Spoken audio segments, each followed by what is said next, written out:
Well, we're getting ready to, in a couple minutes, go into Dr. Pidgeon's second presentation, both sides of the covenant. So we'll get that started in a couple minutes. We'll wait for everyone else to trickle in.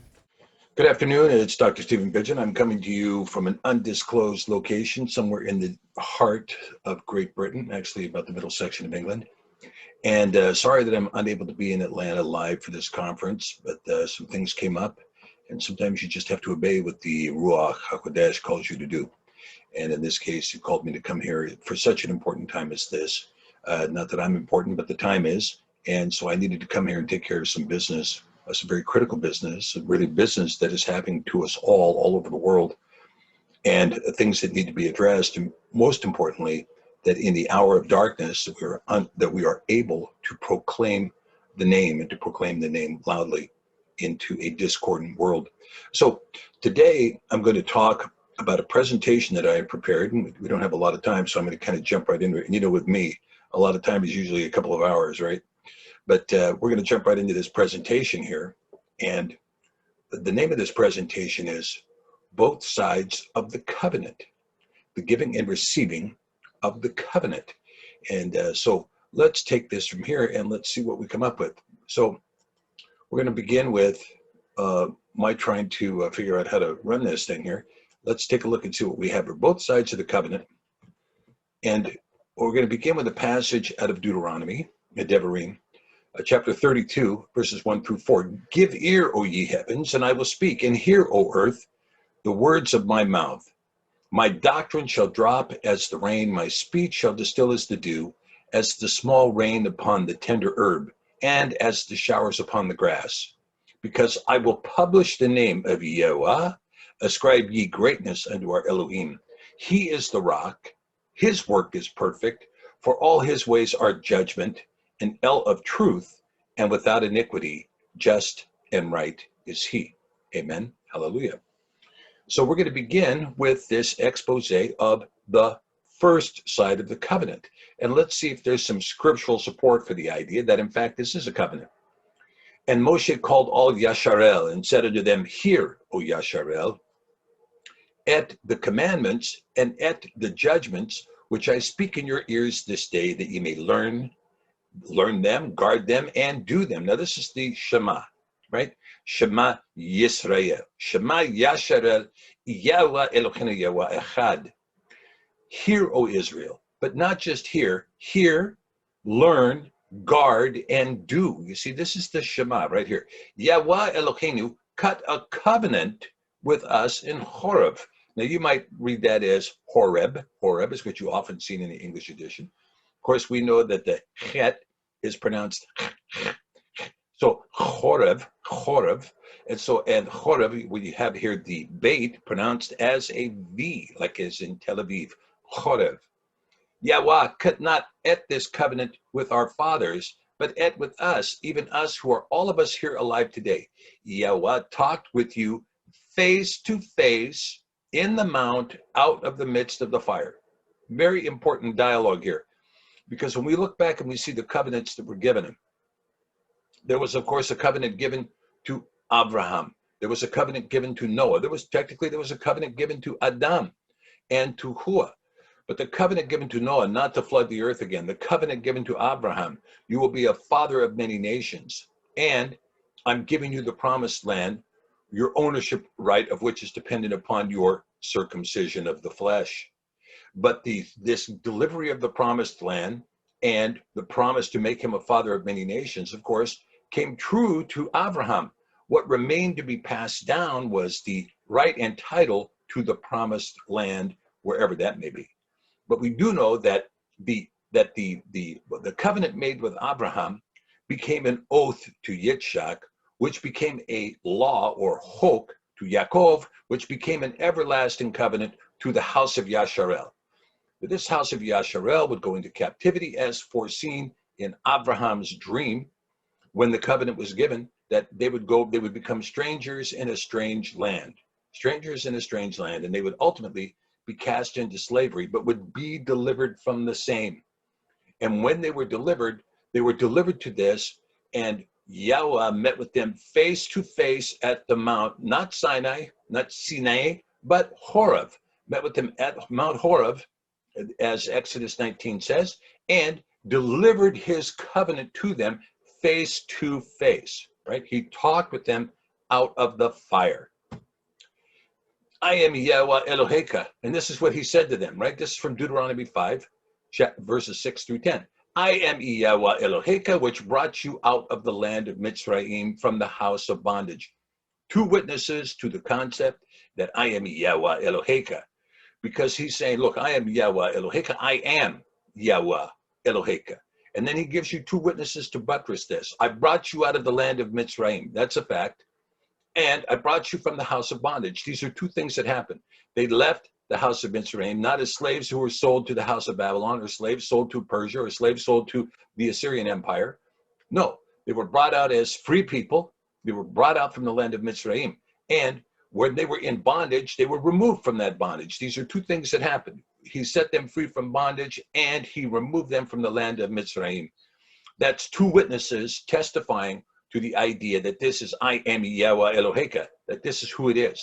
By the testimony of two or more witnesses, you shall know the truth. And so this is what we see, the testimony of two witnesses. And he says, you shall have no other Elohim before me. Forget about putting those other things up, those other false gods. You shall not make you any graven image or any likeness of anything that is in heaven above, or that is in the earth beneath, or that is in the waters beneath the earth. You shall not bow down yourself unto them, nor serve them. For I, Yahweh Eloheka, am a jealous El, visiting the iniquity of the fathers upon the children unto the third and fourth generation of them that hate me. Now this is a truism, and showing mercy unto thousands of them that love me and guard my commandments. Ki tov ki la'olam chasti, for he is good, and his mercy endures forever. So what you see here is, Yah is telling us what? Do not make a graven image, and do not bow down yourself unto them or serve them. Okay, so there's kind of several things that kick into this idolatry. It's not just making a graven image. It's also bowing down to them and serving them. But he continues, you shall not take at the name of Yahweh Eloheka in vain. For I will not hold him guiltless that takes his name in vain. Now, the word there for vain, interestingly enough, is shua. You shall not take the name of Yahweh in shua. Something to think about. You shall not take the name of Yahweh in vain, right? And also this vanity is ata, or Allah, cursing. It's a cursing, which we can also find in Leviticus 5, creates an uncleanness in a person. This idea of cursing, Allah, cursing. Guard at the day of the Shabbat to sanctify. To sanctify it as Yahweh Eloheka has commanded you. Now, this is a passage that somehow is skipped over in all of the Christian churches throughout the United States. It was deleted by the Roman Church from their doctrine. But here it is. I mean, it's kind of bigger than life. In fact, we're going to look at it here as it commands 3 verses.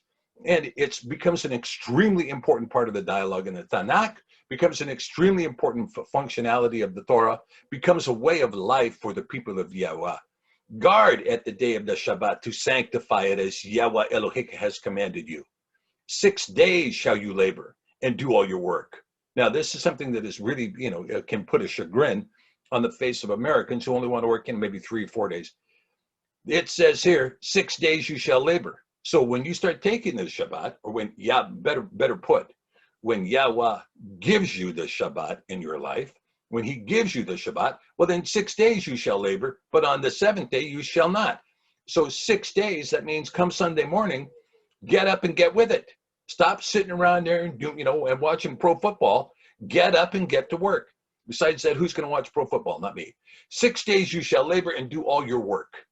But the 7th day is the Shabbat of Yahweh Eloheka. In it you shall do no work. You, nor your son, nor your daughter, nor your manservant, nor your maidservant, nor your ox, nor your ass, nor any of your cattle, nor your stranger that's within your gates. You can't even put your car to work. Nothing goes to work, right? And that your manservant and your maidservant may rest. Hey, take a break. Take a break, right? May rest as well as you. And remember that you were a servant in the land of Mitzrayim, and that Yahweh Eloheka brought you out thence through a mighty hand and by a stretched out arm, amen. Therefore, Yahweh Eloheka commanded you to keep at the day of Shabbat. Now, I'm just going to say this before we move on from Shabbat. The keeping of Shabbat is the sign of a free man. You may ask yourself the question, well, I rest in the peace of Christ. Well, resting in peace, RIP, is what you may be fortunate enough to do, if you look at the passages in Ezra 7, that you may be blessed enough to do, depending on your walk with in this lifetime, that you will rest in the peace of Mashiach. But that is speaking about what happens to you after death. During this lifetime, you're called to a rhythm of life. The rhythm of life is Shabbat. Shabbat. On the seventh day, you rest. But on the other 6 days, you work. Let's continue. And because Yah is going to give us more of the dialogue we need to hear. Honor at your father and at your mother as Yahweh Eloheka has commanded you, that your days may be prolonged and that it may go well with you in the land which Yahweh Eloheka gives you.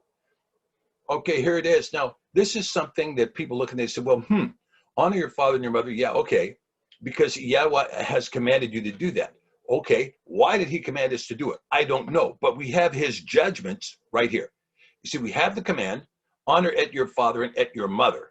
Boom, that's the command, or what they call the Shabbat. And so the Shabbat, which it's this idea of 7 promises, 7 oaths, but it also, Sabah, it also means precept. Okay, it's not just the idea of a commandment, it's the idea of a precept. It's the idea of understanding. So when you take the first commandment, I am Yahweh Eloheinu, this is the first commandment. You say to yourself, well, look, if this is a commandment, pardon me, I got a plane flying over here. If this is a commandment, what am I commanded to do? Right? I am Yahweh Eloheinu. Okay, so what am I commanded to do? Well, you're commanded to do really nothing, but you're commanded to do everything, because it's a precept, it's a concept, it's an edict, it's an ethic. It's the underlying foundation of all truth. So when you look, for instance, at the differences between a cosmological or ontological view of reality, you have concepts that say, one camp says, assuming there is no creator, we have concluded there is no creator, and all science flows from that conclusion. Hence evolution, hence the universe is billions and billions of years old, hence blah, blah, blah, blah, blah, blah. All of this stuff, this, latter-day science, I guess is what you would call it, latter-day science, most of which is unsubstantiated. Compare that to the concept that says, assuming there is a creator and his name is Yahweh, then we can conclude that there is a creator. And this is what the premise is that the premise is, I am Yahweh Eloheinu. You have 2 witnesses to that testimony that says, I am he who breathes life. I am he who brings salvation. I am, before the world was, I am. This I am, this claim of consciousness, this claim of a creator who speaks, this is the foundation principle that tells you that there is an absolute truth, that there is one story to the universe, not 2. There's one story to creation, not 2. And it centers around the concept that there is an all-knowing, infinitely competent creator above the knowledge of mankind. I am Yahweh Eloheinu, okay? So we have the same thing here. Here's the precept, here's the command, honor your father and your mother. So this is not only a condition of honoring the father and the mother, that is to say, giving them due respect, even when you don't want to give them due respect. And I talk to a lot of people in my world, and many people have horror stories, of their lives as children. Horror stories that include abuse or abandonment, or a ton of other things to go with it. And in all that abuse and abandonment and so on, how do you honor your father and your mother?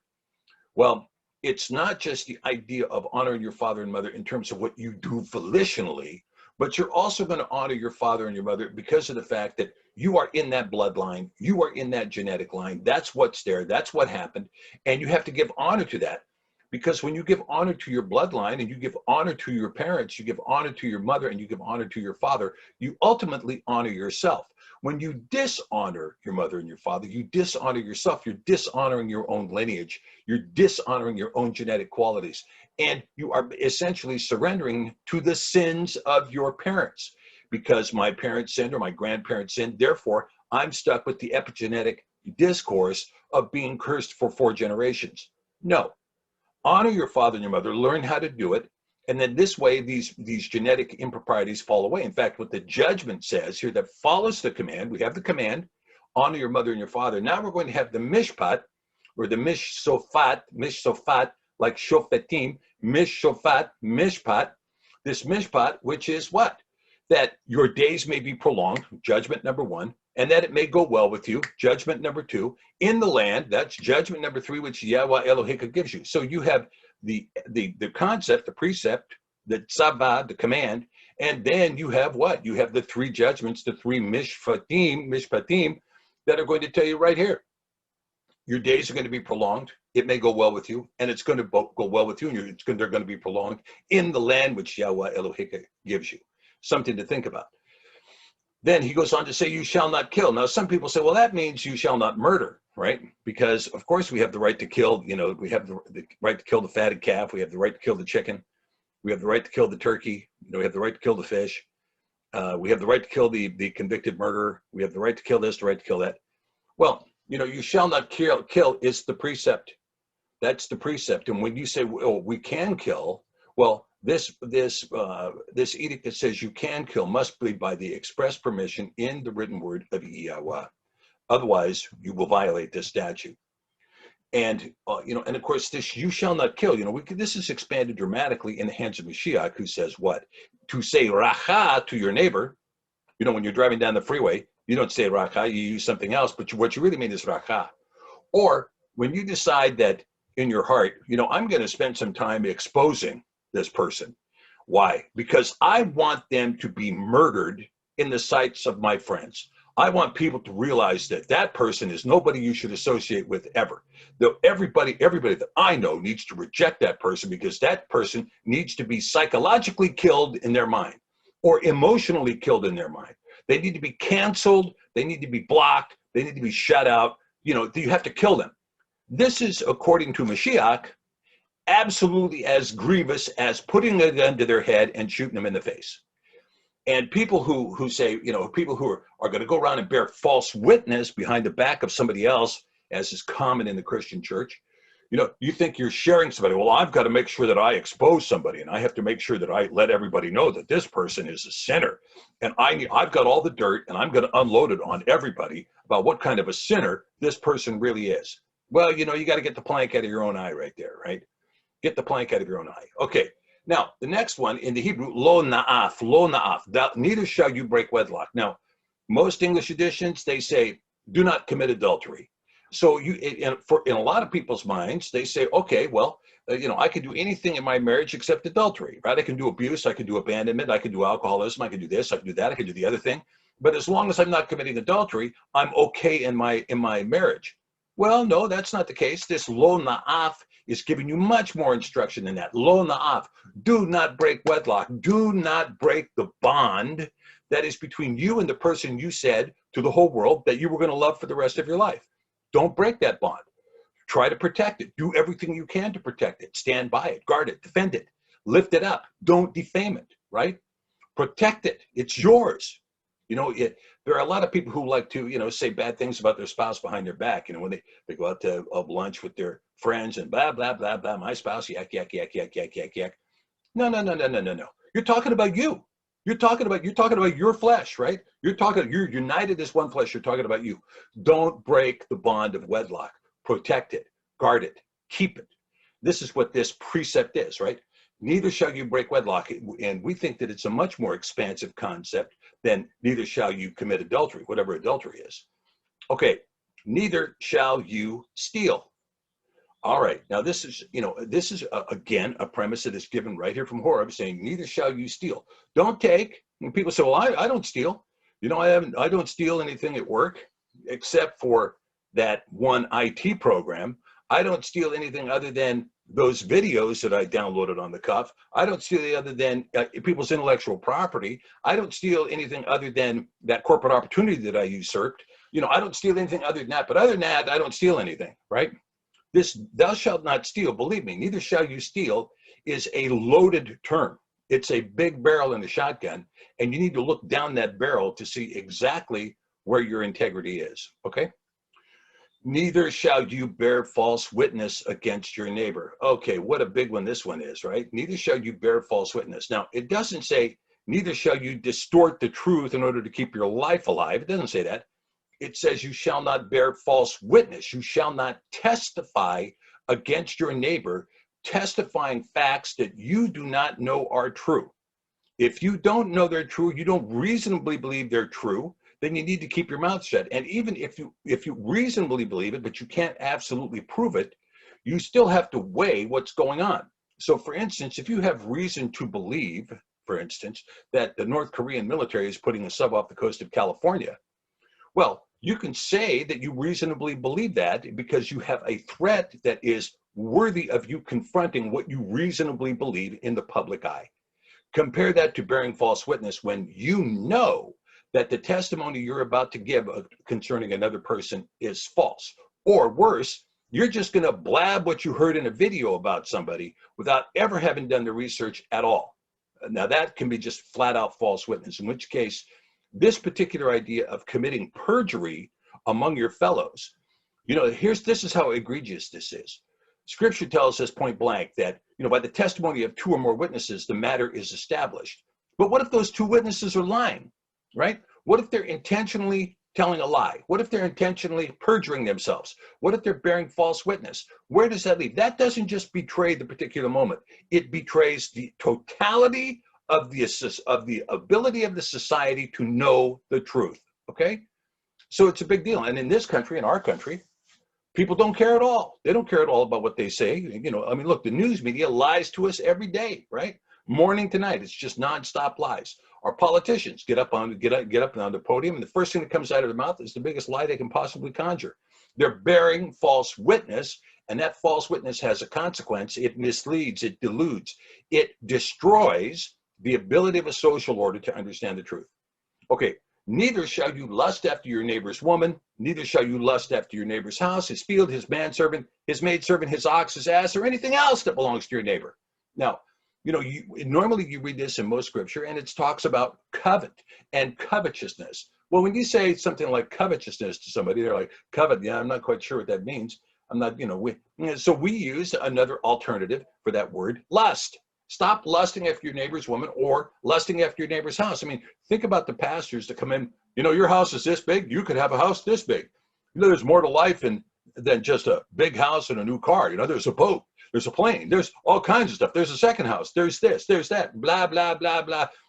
Lust after these material things. And you turn on the TV, lust after this new car, lust after these new clothes, lust after this great jewelry, lust after this $10,000 watch. You know what I mean? They're constantly pitching. You should lust, you should lust, you should lust, you should lust after these material things. But this is condemned as covetousness, and the commandment says, don't do that. Don't do that. Try to find the satisfaction in the world that you have, right? So these words, Yahweh spoke unto all your assembly in the mount, out of the midst of the fire, of the cloud, and of the thick darkness, and with a great voice, and he added no more. And he wrote them on 2 sapphire stones and delivered them unto me. Now, this is the testimony right here. This is the testimony. Here's Moshe telling you that he wrote these words, he added no more, and then he wrote them he gave these words verbally, face to face, out of the fire, out of the cloud, out of the thick darkness, with a great voice. They all heard the voice. The whole of the house of Yasharel heard the voice. This is what he gave. And he added no more. And he wrote them on 2 sapphire stones and delivered them unto Moshe. So, Devarim 4. Now, let's talk about this. We're going to get a little better instruction here in Devarim 4. Now, therefore, hearken, O Yasharel, unto the statutes and unto the judgments which I teach you. Okay, now I told you there are statutes in the 10 Commandments and there are judgments in the 10 Commandments, which I teach you for to do them, that ye may live and go and possess at the land which Yahweh Elohai of your father gives you, right? Ye shall not add unto the word which I command you, neither shall you diminish aught from it, that you may guard at the commandments of Yahweh Elohaikim, which I command you, okay? So the commands we're talking about here that you shall not add to and you shall not diminish from are these commands that are found in this covenant that are called the 10 Devarim. This is what he's telling you, okay? Now compare.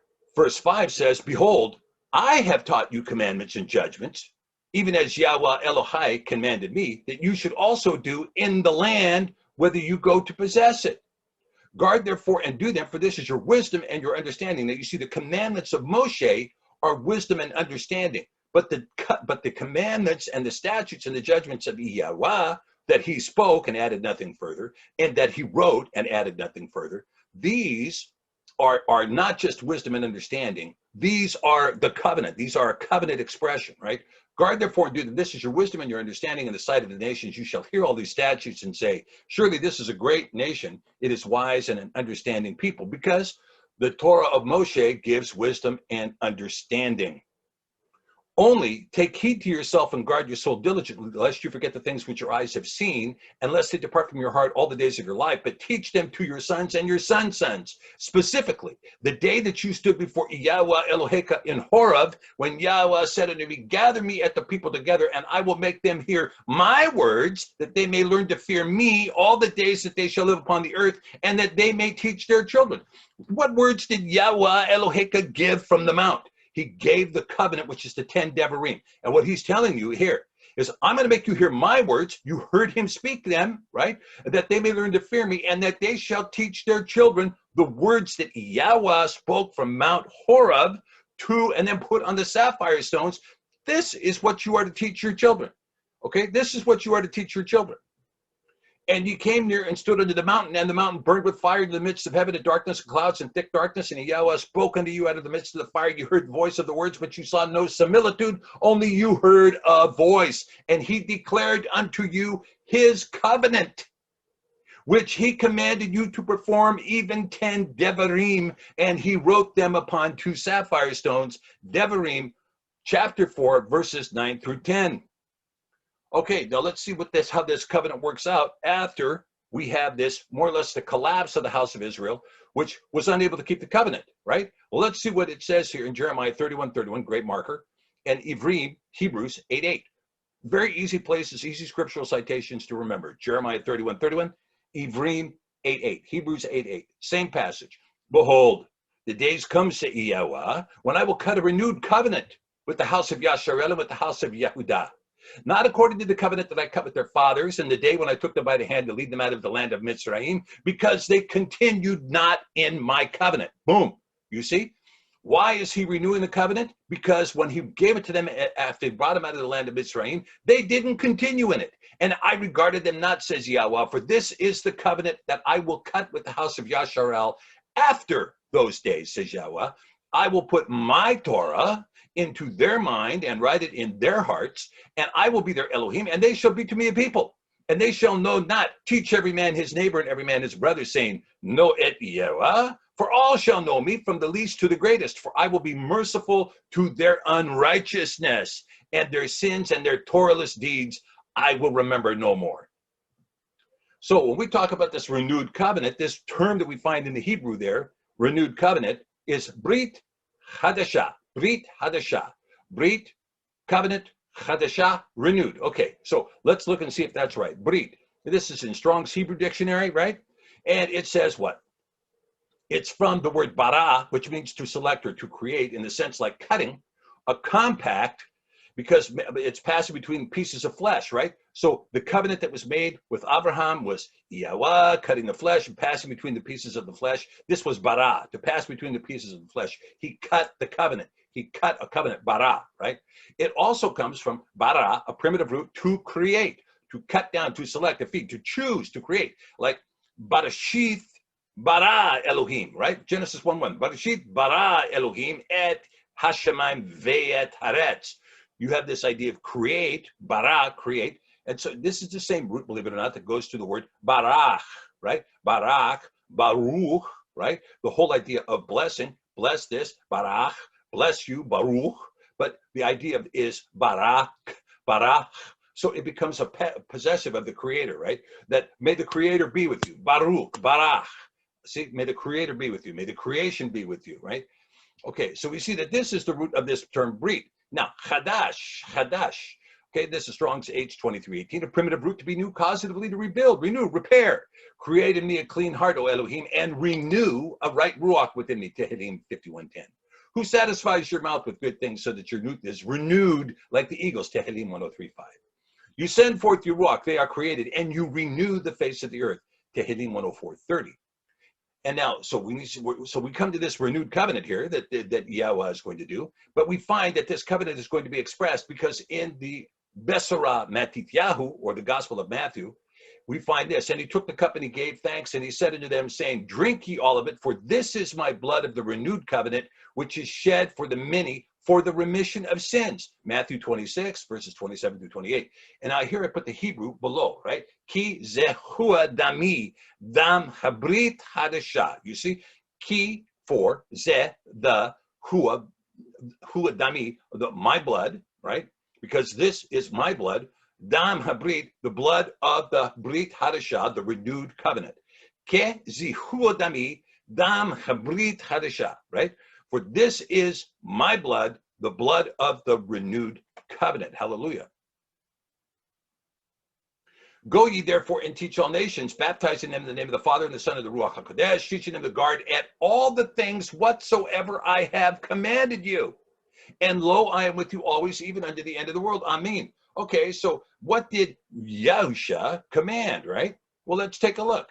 When he was gone forth into the way, there came one running and kneeled to him and asked him, good Rabbi, what shall I do that I might inherit eternal life? And Yahusha said unto him, why do you call me good? There is none good but one, that is Elohim. You know the commandments.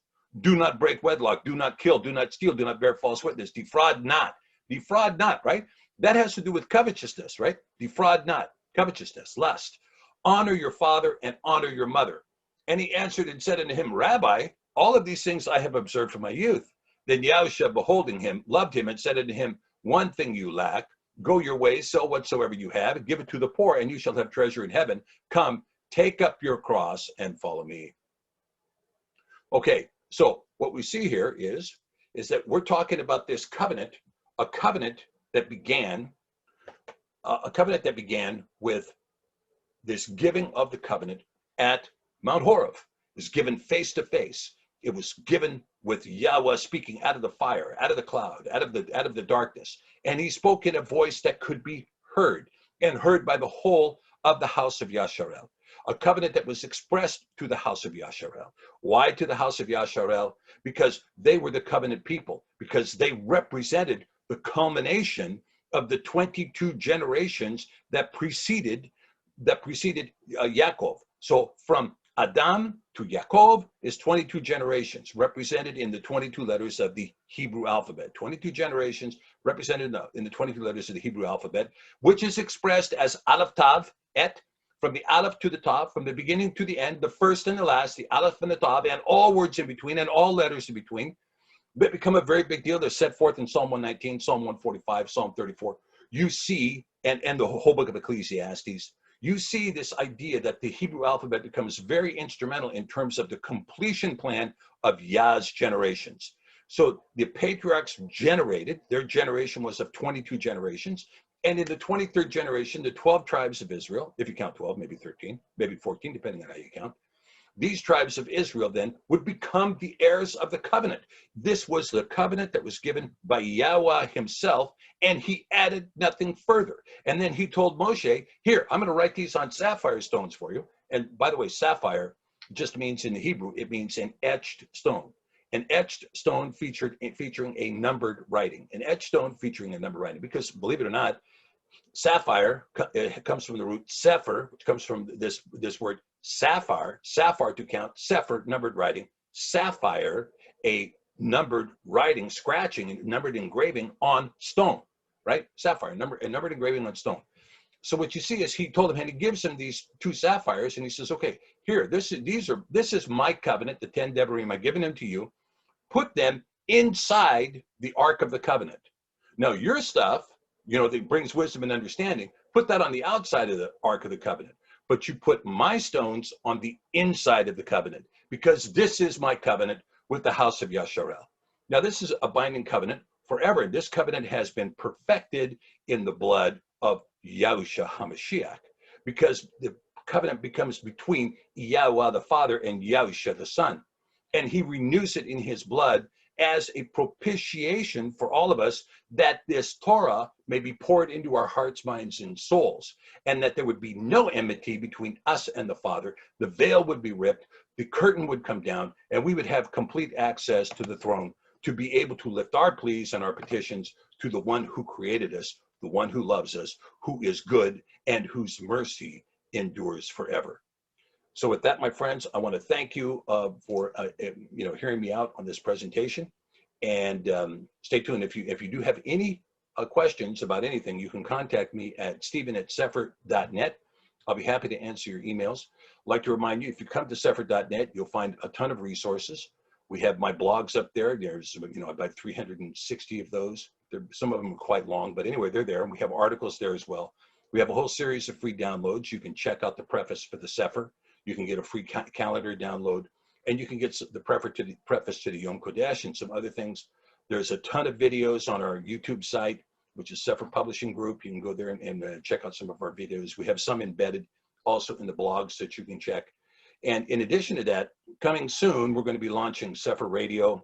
It's been a long time coming, but trust me, that software is a nightmare.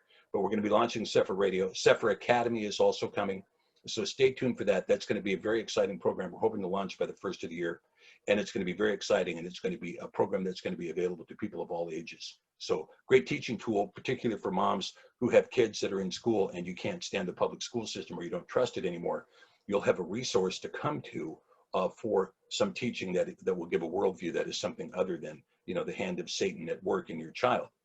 And in addition to that, Sefer Academy is, and then also Sefer Moments is we're going to be returning to Sefer Moments for shorter videos so that you don't have to sit through 1 billion hours to get some kind of moment of what we're talking about with scriptures. So all of that is coming. Please contact us there. For those of you who don't know, and the last time I was in Atlanta with Zen, we had a great conference and met some wonderful people. And some of those people have been influential in helping us complete the Spanish edition of the Sefer. Now, in Spanish, we spell it C-E-F-E-R, but the Spanish edition is now available. It's also available at the Sefer website. There are a number of blogs that are in Spanish. We have the Spanish website up. We have some videos up in the Spanish. But the book is really a masterpiece. It's been brilliantly interpreted into Spanish, and it's been fabulously published. And so we love the book, and it's readily available. Just drop in over at Sefer, get yourself a copy of the Spanish Sefer. And finally, before I take off, I'm almost done. We have one last item too, which is that coming up, we're going to be publishing a collector's edition of the Sefer. Now, that's part of the reason I'm in Britain right now is I have to go and negotiate this with a printer there, the only printer in the world who can actually do a book this size. It's going to be a large volume. It's going to be large, right? I mean, this is like this is a tabletop book. You're not going to be able to take it with you when you go someplace. It's a big book. And so we're expecting a book that's going to be 12 inches by 8.5 inches, probably 3 inches thick. It's going to be in a large font. It's going to be a 14-point font edition of the Sefer. So it's going to be a large font. It's going to be a limited edition. We're printing 500 books and not one book more. And so it's going to be a limited numbered edition, and it's going to be a beautiful book. It's the kind of book, if you're contemplating having a book that you can pass down to your family members, where you can put in your familiar history, your lineage, and, again, in honoring the father and the mother. When you start talking about who your parents are, your grandparents, your great-grandparents, your 5 times grandparents, et cetera, you may have that lineage done, and you may want to memorialize it in a book.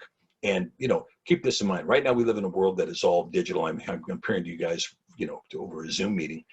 That world may not necessarily continue. I mean, we don't know that, right? We don't know if that world's going to continue. But we do know that if you have the book, then if the world ends, you still have the book you can go to. So those are the exciting things that are happening. Real happy to be here with you. I want to give my blessings to Justin and Joy Garcia and to Zen.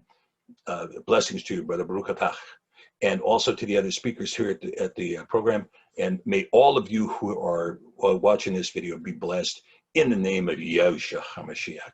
Okay, thanks, and we'll see you again.